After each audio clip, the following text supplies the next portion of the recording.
Welcome back to the 4th annual Made in the USA virtual show on PromoShow. I am Lori here with my co-host Andrea, and we are 3 hours into this event. I know, the day's flying by. It is. It's been fun. It has been fun. We always have fun Yes. together.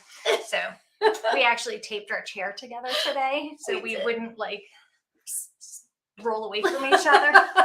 So we've been spending a lot of extra close time together today. We have. We just want to go over a couple of quick housekeeping things before we introduce you to our next guest. If you joined us for the trivia contest, the quiz earlier, thank you so much. That was a lot of fun. And we have some great prizes that we'll be sending out to our winners later this week. And you still have a half hour to visit the floor if you haven't visited yet. And just by visiting the floor, you are automatically entered into a drawing at the end of the show for one of 2 great self promos. And we have one from Americana and another from the Chest. So tune in hop on the floor if you haven't, and then tune in at 4 o'clock and we'll be spinning the wheel of wonder, as Lori likes to call it. The wheel of wonder. Wasn't that from like Webkins or something? I don't know. It could have been Webkins. Yeah, it does sound familiar. You stole it from somewhere. I did steal it from somewhere. So we do have a few more great prizes. We have some fabulous suppliers out on the floor. So if you haven't taken the time yet, go visit with them. They are there and they're looking forward to having some great conversations with you. And speaking of great conversations, presentation, we have Taylor Borst with us. And she's the Director of Marketing, Events, and PR for American Solutions for Business. Thanks for joining us, Taylor. Hi, ladies. Thanks so much for having me. I'm so excited to be here. We're excited to have you too, to educate all of us on selling USA-made products and target markets and all that fun stuff. Some people I know get a little bit intimidated by selling USA-made because they feel like it's more expensive or it comes with challenges. So hopefully you'll put our audience at ease and encourage them to go USA. Yes, perfect. We will drop off. We will give you the floor, and we look forward to hearing what you have to say. Sounds good. Thanks, you guys. Perfect. Well, as Lori mentioned, I'm Taylor Borst with American Solutions for Business. I am the Director of Marketing, Events, and Public Relations. And so today I thought it would be a little bit easier if, I shared my screen with you and kind of walked through a few different elements of this presentation just to make sure that we're all on the same page here. So let me just make sure that I am sharing the right screen here. I'm going to go, here we go. All right, Hallie, you might need to help me on the backside. Ooh, you're quick. Love it.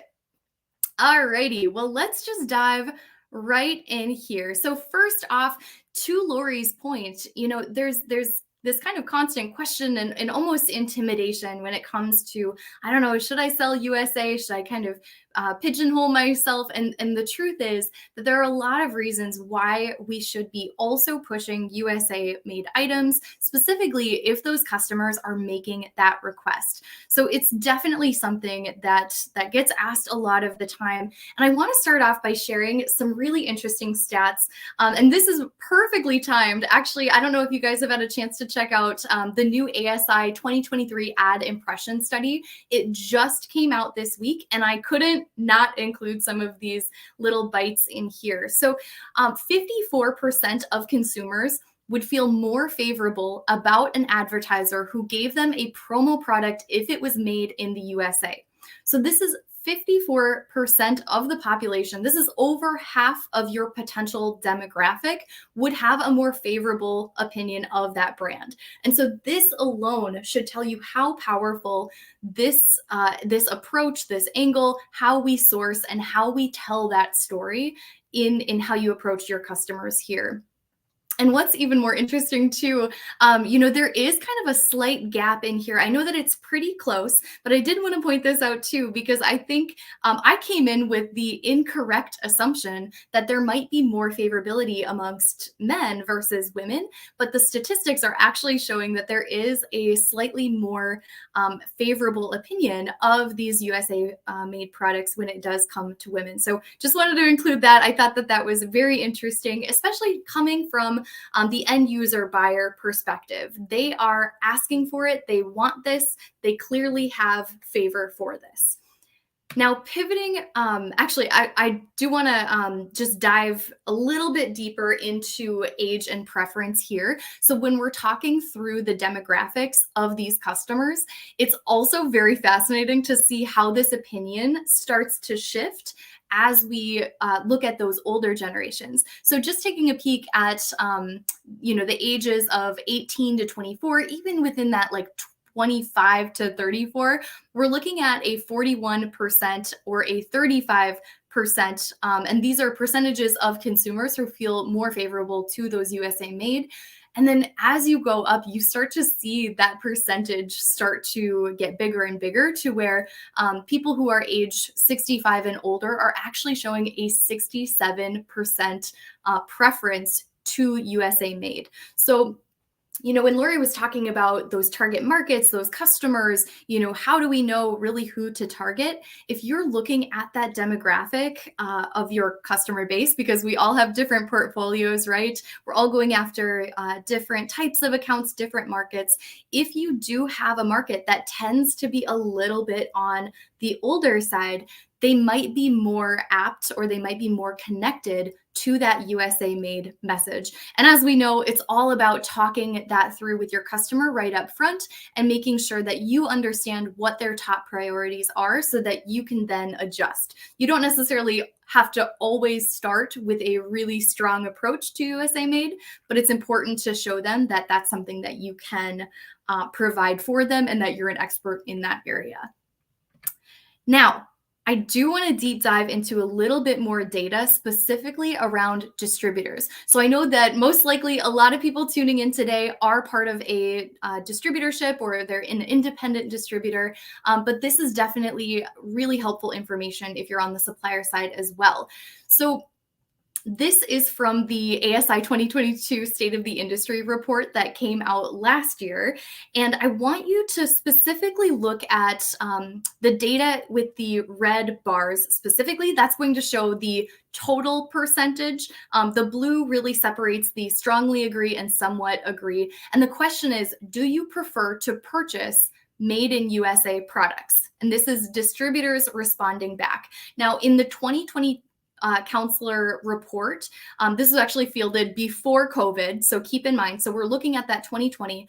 It showed 60% of distributors in our industry professed a desire to purchase made in USA promotional products. Now we look at that metric right next to it in 2021. That rose to be at the 76% mark. And now in 2020, so just last year, data as fresh as 6 months ago, we're actually seeing that this increased to be 80%. So an 80% preference of distributors in our industry, really looking at where that product is coming from and developing their emotions and their connectiveness to that product. So very interesting to just look at this, understand it, and see what your peers are feeling. But also, if you're a supplier out there, really looking at how to connect with our distributors and their end user buyers, really looking toward those USA made product lines as an option is going to be very lucrative, and it's going to help boost those sales if you have the means and it makes sense for your business model. So we're talking about a lot of data within the industry and how there is a clear request when it comes from the buyer, the distributor, and the supplier. But I couldn't talk about USA Made without also defining a very prominent trend that I think that we're starting to see in pop culture. And it's interesting because it's a little bit of the chicken or the egg, right? Is it pop culture mirroring the socio-political and economic environment that we're surrounded by? Is it the other way around? It's all very interconnected. And this trend that we're seeing is this idea of redefined Americana. So you can see a little bit from just the photos that I kind of threw out there. You know, some are a little more bold and in your face, and you're going to have customers who really want to kind of play off the both USA Made, but also they want it to have an Americana kind of a look to it. So it might be a little bit more stars and stripes forward, bit bolder, a little bit more in your face. What I think is very interesting, though, is if you start to look at certain trends in high fashion, in retail right now, too, there's also these little influenced kind of retro Americana feel to it, whether it's, you know, maybe not the stars and stripes like we're looking at, but it could be graphic elements or different assets that make up part of that retro Americana feel, and they incorporate it into kind of a revolutionized, updated version of that. So seeing it on the runway, seeing it in fashion and retail, also very, very interesting too. So even if, you know, you're not sourcing everything within the Americana trend in the US, I did want to point this out, that it's part of a bigger aesthetic trend that we are seeing. And it's actually interesting. I didn't tell the Promo Corner team this beforehand, but before I was even asked to join everyone today and talk about this topic, we had been working on an internal project within American Solutions for Business. We have a subscription box model project that goes out to end user buyers. And the summer trend, or the summer collection that we finalized, is actually called Stars, Stripes, and Sunshine, because we saw this as part of a bigger trend. And so, you know, we're just seeing a bigger demand for it. It fits the aesthetic, and it also fits from a logistics standpoint as well. All right, and then just wanted to hit on some really high level target markets that you can consider. So manufacturing, construction, this is a big one for those construction site jobs. Any sign of growth in manufacturing and construction, this is a good way to target that. Government and political, we've actually been getting some requests from our own sales associates who are working with customers who are in this space. And it's really important, no matter what side of the aisle they're campaigning on, having USA made products is very important. And you know, supporting the integrity of their campaigns, they need to have the documentation, they need to have the trust and know that where these are being sourced are made in USA and that they're responsibly sourced. So moving on, we do have a high demand in education, financial, but bottom line here is that just about every market can be a good target market for USA made. Just think back to the statistic we just talked about. 54% of people have a more favorable opinion of a brand if it's made in USA. So that's over half of the population right there. That's going to fall into a ton of different areas, no matter what. Pivoting slightly here, this is something that I always love to remind people of and talk through. But when we're having the conversation about made in USA, it's hard to not also bring up the sustainability angle. So ultimately, you know, products that are sourced and shipped domestically require, you know, much less gas, much less energy to get it stateside, essentially. And so that results in a smaller carbon footprint. And so if you're maybe having trouble getting into the conversations about USA made, but you feel more comfortable talking through the sustainability angle, this can be kind of a nice way for you to segue or ease into those conversations. And vice versa too. If you have customers who are really into sustainability and pushing sustainable products and practices, this is something that you can introduce to them in part of that conversation, that, hey, let's look at USA made products so that we can be a little bit more sustainable in how we get the products to you. It's not just about using recycled material or goods that are recyclable. It's about how it's getting there too. And looking back at those statistics, 46% of consumers feel more favorable about an advertiser who gives them an environmentally friendly product. And that is going off of that same impression study that ASI just pushed out as well. So very important that you can help tie these two together. And with that being said, too, I do want to point out there is this idea of sourcing in the USA, finding those domestic sourcing options, but there is kind of one step further that you can take, and it's really looking at your state or just regional proximity and trying to work with the suppliers that are closest to you or to the end user buyer so that there's even less transit issues there too. I know a lot of people are used to sourcing to somebody maybe semi-local, more for like a time turnaround, but this can really be an angle in your sustainability message as well. And if you maybe don't know, like what is near me, what are my options when it comes to suppliers near me, I would recommend checking out the regional organizations. So if you go to the PPAI website, we can also share this in the comments as well. You can check out the different regional associations across the entire United States, where you can connect with those distributors, service providers, and suppliers who are within that state or at least within that regional so that you can get really comfortable with those partners and just work more closely there too. All right, and going kind of one step further with that too, it's always a great message when you can say that you are supporting local. So you're stimulating local communities, you're supporting American-based jobs. This can be an important marketing tool for you, really just pushing that message, especially if you are servicing those smaller end user buyers who maybe do have small local businesses themselves. This could be a great way to just kind of connect the dots for them and create even more of a relationship between that too. All right, and keeping on with that, you know, how are we sourcing the USA made?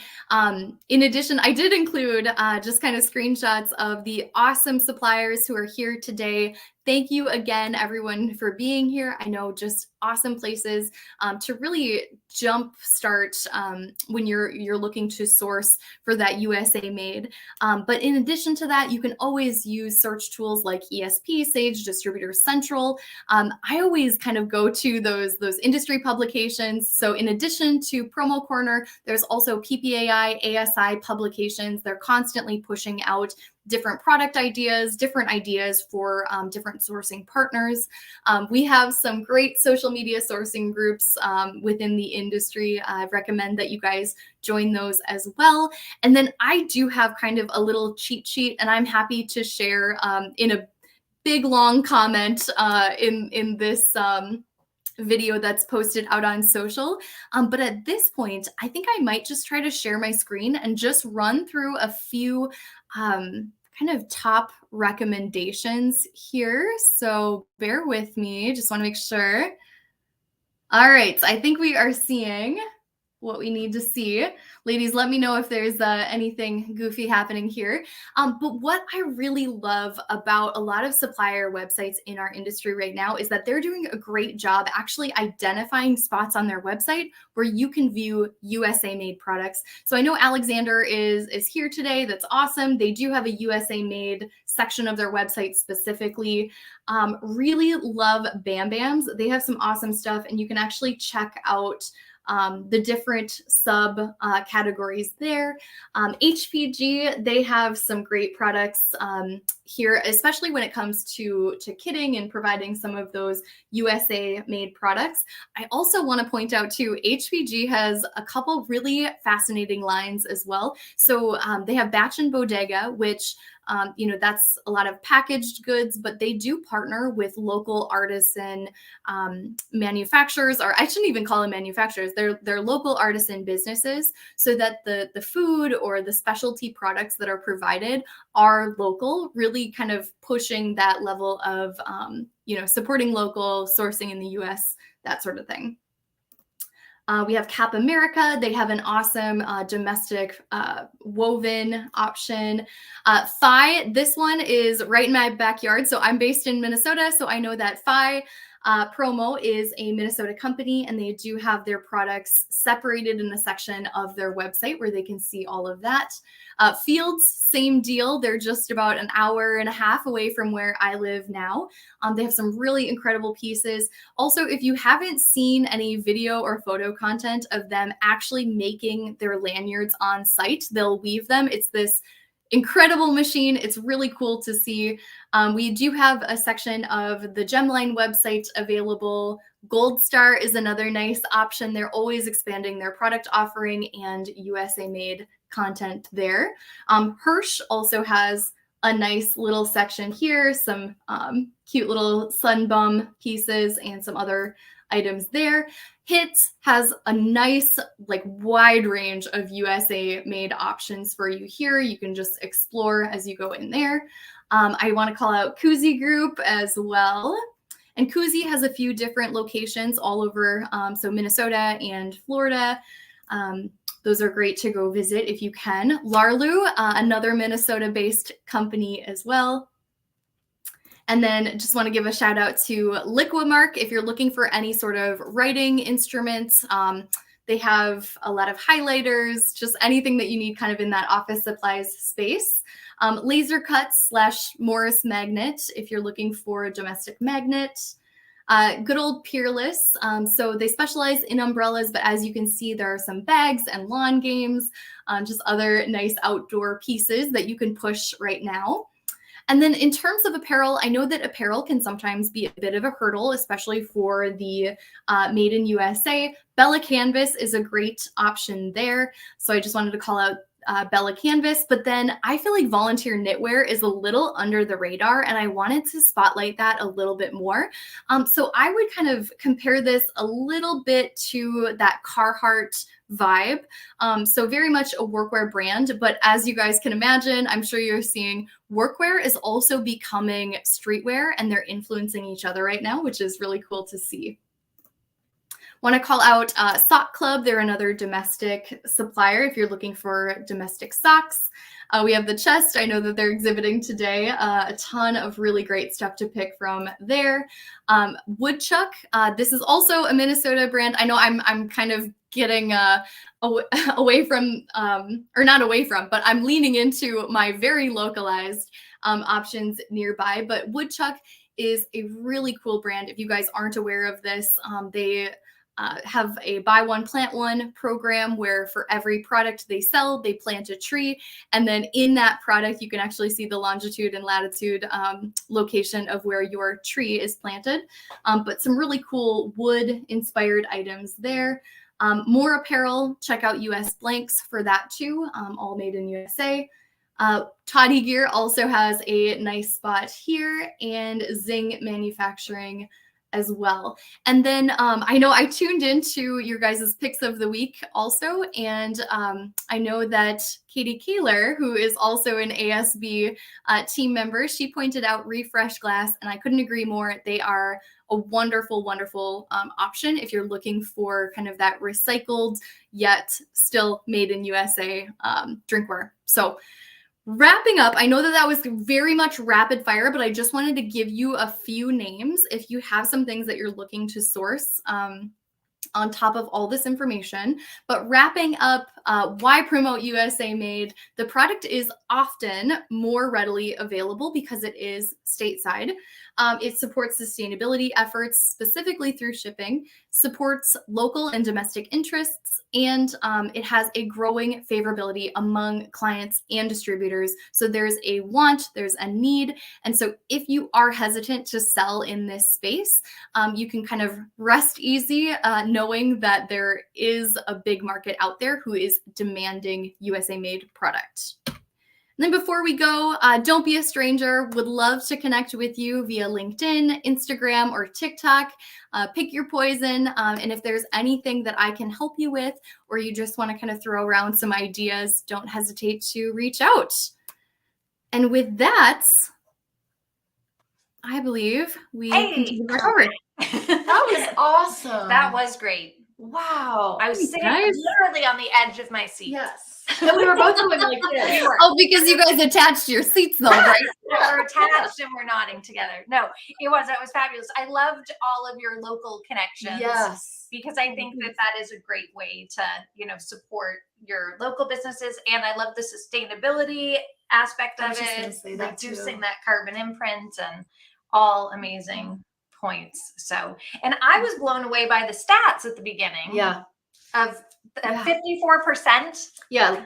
USA made favorable, but then the 46% eco-friendly favorable. It's like, I love that. How can you go win-win. wrong? It's Yeah. a win-win. Right. Marry them up and you're Yes. unstoppable. Yeah. That's right. Yeah. And I, just my 2 cents, you put up your pick your poison at the end. If people are not following you on TikTok, Taylor, they need to. Yes. Oh, thanks for the plug, Lori. No, they definitely need to. And Taylor also writes a monthly column for us on Promo Journal called Taylor's Take. So if you haven't checked out her column, you can check that out on promojournal.com. So always a pleasure. Thank you so much Yes. for taking time out of your day. And we Of will course. certainly, if you want to share that list with us, we can put that up in the comments so everybody can reference that, because there's some great options there for everyone. Perfect. Thanks Thanks so so much. much. All right. Wow. That was great. I always love listening to Taylor. Me too. I always walk away. I was looking at us through her whole presentation. We're like, yes, that's right. I know. At one point I was like, yeah. Well done. Yes. Well done. All right. So it is 3:26. Wow. So if there's any slackers out there who We only haven't have 4 minutes left to get on the floor, the floor is open till 4:00. So you do have until 4, but if you want to be added to the Wheel of Wonder for your chance to win a distributor self promo, you must attend the show floor by 3:30 p.m. Eastern time, which is 4 minutes away. And we will be back in a half hour to spin the wheel and to wrap everything up and give away a couple more prizes. So enjoy the suppliers that are out there on the floor. You have 30 more minutes. Go chat with them and see what types of products they can help you with. Yes. All right. We'll see you soon.